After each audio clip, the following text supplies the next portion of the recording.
अगर आप भी चाहते हैं कि एसएस फिल्म्स मोतिहारी के ऑडियो वीडियो सबसे पहले आप तक पहुंचे, तो इस चैनल को सब्सक्राइब करें और साथ ही बेल आइकन को दबाना ना भूलें। Presented by SS Films Motihari. Music by Saurabh Aishwarya. झूले झूले झूले झूले झूला में रोटी फूले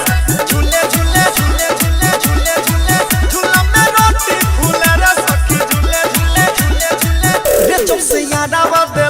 हो मम्मीज रे मोरा बढ़ गइल भीतरी के चीज रे जब से याद आवे हो मम्मीज कि मोरा बढ़ गइल भीतरी के चीज रे सखी दोनों झूले झूले झूला में रोटी फूले झूले झूले झूला में रोटी फूले रे सखी झूले झूले झूला में रोटी फूले डिजिटल रिकॉर्डिंग स्टूडियो मोतिहारी। झूले झूले रोटी फूले झूले झूले झूले झूले मनीष रक्सौल। झूले झूले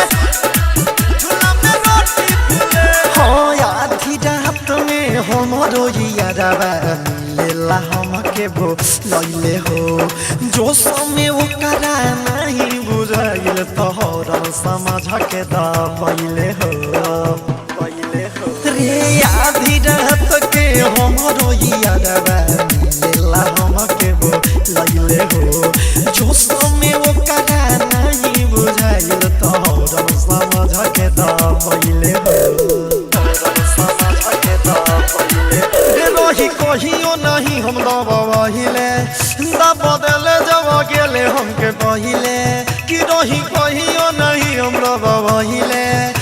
बदले जब गेले हमके पहिले रे सखी दोनों झूले झूले झूला में रोटी फूले झूले झूले झूला में रोटी फूले रे सखी झूले झूले झूला में रोटी फूले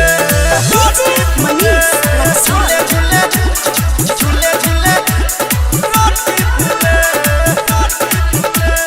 झूले झूले झूले झूले रोटी फूले झूले झूले झूला में रोटी फूले